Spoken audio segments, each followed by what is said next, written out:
بہت سے دوست ہیں جو بزنس کرتے ہیں، بہت سے دوست ہیں مختلف کمپنیز میں مختلف پوزیشنز پہ کام کرتے ہیں. تو جب یہ ٹیم بلڈنگ کرتے ہیں نا، یہ ریکروٹمنٹ کرتے ہیں، لوگوں کو ہائر کرتے ہیں، تو وہ آرگنائزیشنز جہاں جو بڑی گرو کرتی ہیں نا، ان کے اندر یہ وہ پیٹرن ہے جو آپ بزنس مینجمنٹ کی سائنسز بھی اگر آپ نے جس میں سے جن لوگوں نے پڑھی ہے نا، وہ اس پیٹرن کو خود ہی انہیں سمجھ آ جائے گا جو میں بات کہہ رہا ہوں.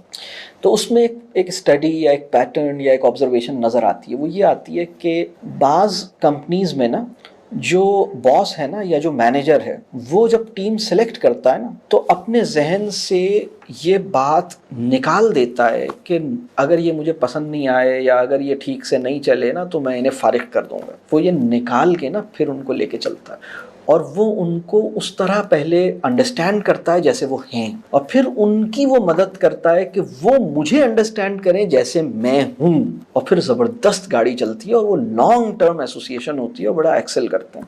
لیکن کبھی کبھی کیا ہوتا ہے، بعض باسز ایسے ہوتے ہیں وہ کہتے ہیں کہ نہیں، اگر نہیں چلا نا، اگر نہیں پسند آیا تو فارغ. تو یہ جو میاں بیوی کا تعلق ہے نا، اس کا ایک چیلنج یہ ہے کہ اس کے اندر ایک ایگزٹ بٹن ہے نا. آپ کہتے ہیں بس ٹھیک ہے، نہیں پسند تو بس ٹھیک ہے، میں جا رہی ہوں، ختم. تو یہ جو کٹی اور ختم کرنے والی بات ہے نا، یہ دوسرے ریلیشن شپس میں اس طرح نہیں ہے نا. تو آپ مطلب اب اس میں اب وہ جیسے ٹرین کے ڈبے میں زنجیر لگی ہوتی ہے نا، وہ چین کھینچ دیتے ہیں نا. آپ کہتے ہیں کہ نہیں، اب کھیل ہاتھ آ گیا، وہ چین بار بار کھینچ رہے ہیں. ارے بھائی، آپ نہیں کھینچیں نا، اس چین کو نہیں چھوئیں. آپ اپنا اس کو ذرا بڑے ذہن کے ساتھ چیزوں کو دیکھیں. تو بعض اوقات لوگ بہت چھوٹے ذہن کے ساتھ چیزیں دیکھتے ہیں. اللہ ہمیں ٹرسٹ کرنے کی کیپیسٹی ہم سب کی بڑھائے، ٹرسٹ حاصل کرنے کی بھی. دیکھیں نا، رسول اللہ صلی اللہ علیہ وسلم کی ٹرسٹ ارن کرنے کی کیپیسٹی کیا ہے، آپ یہ دیکھیے.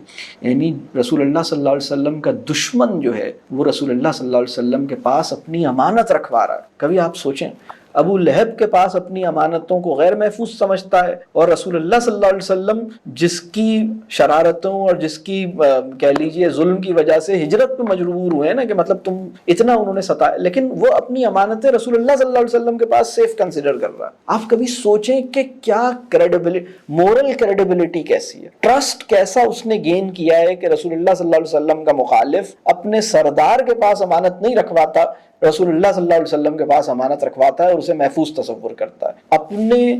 اپنے بڑوں کی ایڈوائس کے اوپر شک کرتا ہے، رسول اللہ صلی اللہ علیہ وسلم کے مشورے اور رسول اللہ صلی اللہ علیہ وسلم کے ڈیسیجنز پہ ٹرسٹ کرتا ہے. وہ اس ایمان کو اس لیے قبول نہیں کر رہا کیونکہ اسے پتا ہے کہ اگر میں نے قبول کیا تو میری پوری لائف کو میری بہت ساری حرکتیں چھوڑنی پڑیں گی نا، تو اس وجہ سے وہ اسلام کو ایکسیپٹ نہیں کر رہا. لیکن آپ یہ سوچیں نا کیا لیول ہے ٹرسٹ کا نا. تو اس وقت ہم اپنے شوہر اور اپنی بیوی کا ٹرسٹ حاصل کر سکیں اور اس پہ ٹرسٹ کر سکیں، اس کی دعا بھی کریں، اس کی کوشش بھی کریں.